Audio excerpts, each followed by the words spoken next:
Right, because we've had generally very good growing conditions here during the autumn, because we've had a generally quite warm autumn really, a lot of plants have actually grown very well.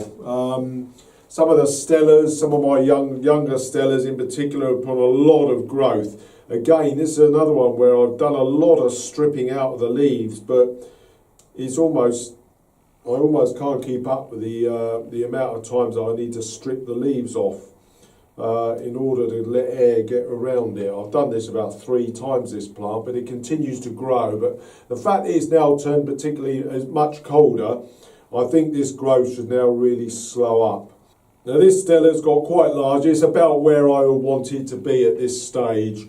That'll be stopped for show in about February in order to get it to a good show standard size. A nice yellow leaf in there. Ready for next year's shows in June. So, you know, that's doing very well. Now, talking of stopping, you may remember that I've had issues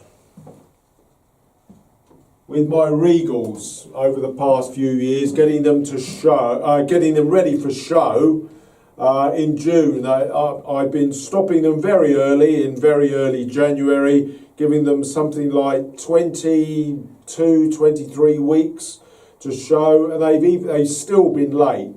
So this year, I think I said, probably in one of my previous videos, I'm going to have a go at stopping in late November, early December this year. And that's exactly what I'm going to do.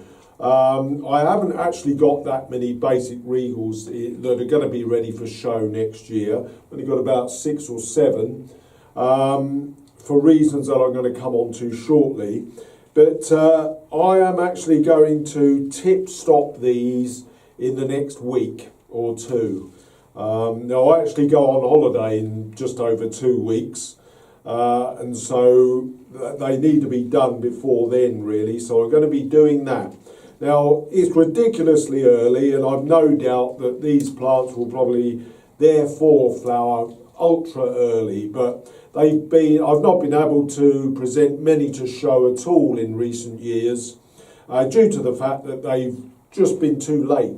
So I'm sure if I have a go at doing it in late November, early December this year, almost a month earlier than I did last year, if that doesn't do the trick, I don't know what will. So I will be stopping these in the next couple of weeks, which will be the last week of November, maybe the first few days of December. So it's going to be quite unusual, but we'll just have to see how we go. It is a good guessing game. And so it's going to be interesting to see how that pans out and how that works out. Now, one interesting thing, you may remember my video with Steve Pollard, the Zonartic expert, of course, that's bred a good number himself. A number of my Zonartics have done particularly well in the autumn. I mean, I've cut, as we saw the one example earlier, that's cut back and is growing back with lighter leaves due to the fact that it's growing in the sort of low light conditions. They seem definitely to do better and are growing better in these cooler climes. Here's some other examples of ones that I've just cut back. This has grown back very, very nicely. That's Rushmore, Mississippi. Cut back very hard and is growing very well. And indeed, there's another one here that was cut back hard and is actually now coming into bud to flower. Now, I've never actually seen this flower. This is Rushmore Tiber. So I think, yeah, no, there were actually, I cut back a couple of stems, but I saw there were actually the initial flowers beginning to break. So I left a couple of stems on it to grow, and yeah, that's all coming into flower now, these 2 stems that I left. So I'm going to be very interested to see what that's going to be like. But it's very interesting how they seem to perhaps prefer the fact that it's not quite so hot. Which is relatively interesting when you consider that the original versions of them, bred by Cliff Blackman in Australia, of course, it would have been very hot there, one presumes. So it's unusual.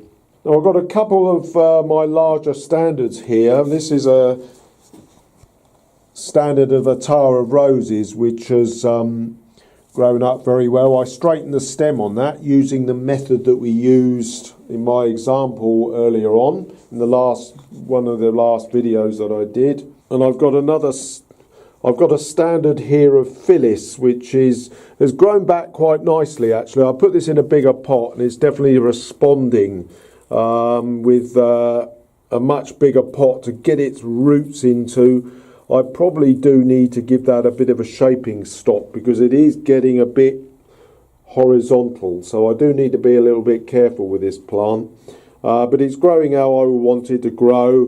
One of the biggest problems though with Phyllis or any of the sort of unique type plants is getting them to flower well by June.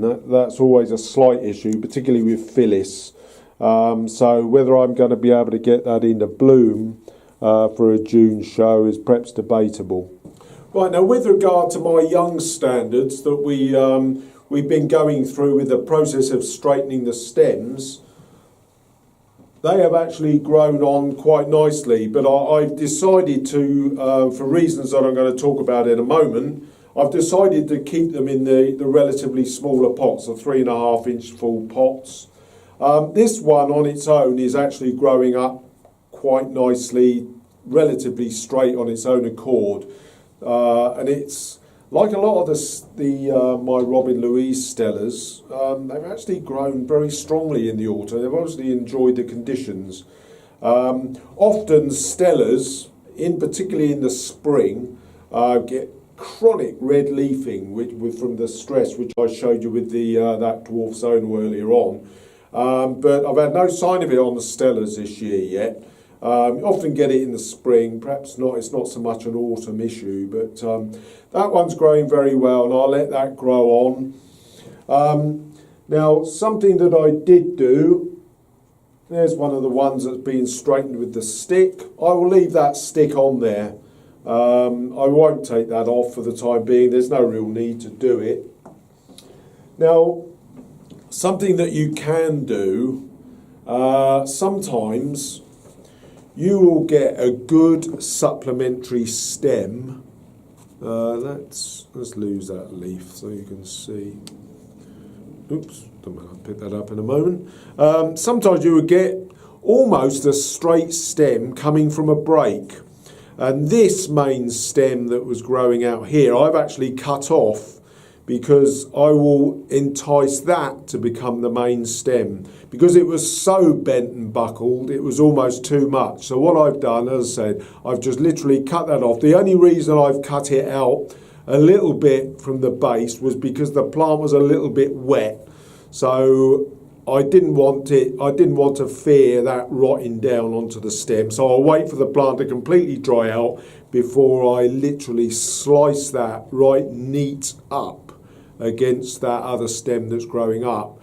And then you can see, if I sort of put my finger there, that will make actually quite a nice straight stem then. And you would never know, once that heals and begins to harden, you'll never know then that was actually just a side shoot in the end. So I've managed to do it without actually doing the bend scenario with the stick. So that's another method that in fact you can use when you're, if your stem is so buckled that it's literally impossible to bend back with the stick method. And that will be relatively straight then. I shouldn't need to do too much with that. I'm on an angle purely because it's just sort of gone over a bit in the pot. That's nothing to do with anything. I'll straighten that when it gets potted up eventually. But so that's another way of doing it. If your stem is so buckled, it's beyond sort of bending, if you like. What else have we got? We've got lots of young seedlings. These were all potted up. And these are doing very well, actually. These are all off of a plant called Richie. And it's a white. There's a lot of white and a bit of pink in it. But I had a lot of coloured Regals around it. And I think I might have some quite interesting colour variations, actually. So I've got about 30 of these young seedlings. Of course, it's winter. So they're absolutely growing like crazy at this time of year. That's the one thing I love about Regals. They love the winter and they will grow beautifully. But a lot of strong growth, absolutely gorgeous colours, very strong plant. And it'll be very interesting to see what these end up looking like when they begin to bloom in about the early summer of next year. Maybe if I don't stop them, I'll let the main stem grow up. May see some flower on them in sort of April, May time. So I'll have to see how they go. Another seedling of mine, and this is one example of a seedling I have actually got from that plant called Shrivenham Crown, which hasn't been released. I'm not sure that it ever will be, but this has got an absolutely stunning zone, really superb zone, and it's got a mottled bloom. I think I have got a picture of it on my Instagram page, actually, if you want to take a look at that. Mr. Pelargonium on the Instagram there. I've got a picture of the bloom, I think, of that from this, where the main stock plant bloomed very early doors. But the zoning is stunning, and that I hope has got a bit of potential. And I've got a lot of youngsters. I guess I'll get a couple of these over to Fibrex Nursery in the spring. Now, anybody that sort of follows anything to do with the Pelargonium Society, this is the plant that got best in show this year. It's looking a bit rough and ready now at this time of year, and here's an example of our rotting leaf. So let's just strip that off. So there's a good example of a rotten leaf. You need to get rid of anything like that because it's vital, really, because if that all rots away, you start getting botrytis on your stems and all kinds of trouble. But you can see it was cut back relatively hard, but you can see here it's beginning to shoot already, even though it's only sort of early autumn. A lot of these leaves I will strip off. There's another one under there. Let's strip that out. See, these are all very dead leaves, which needs to be removed. But that's the plant that got best in show at the National this year. It is fine. It's half asleep, but anything but with a bicolour leaf, they don't tend to like the winter quite so much. But so you do have to keep an eye on them. They do need 5 degrees minimum, really, so you need to be a little bit careful. Broken a leaf off there it is. They're not like Regals. They don't like really putting on a lot of growth and things like that, although this one is shooting, so it's not doing too bad. My really ginormous Regal of Princess of Wales, this was cut back I don't know how many times this year, but again, it is growing through, it's breaking a bit. This will put on a bit of growth during the winter. It's got this quirky buckled stem. It's a standard of sorts, I don't know what you'd really call it, but the stem on that is probably an inch thick. So it is a bit of a bonkers plant, but hey, there we go. It's certainly tough and it's certainly rugged, but it certainly does the trick.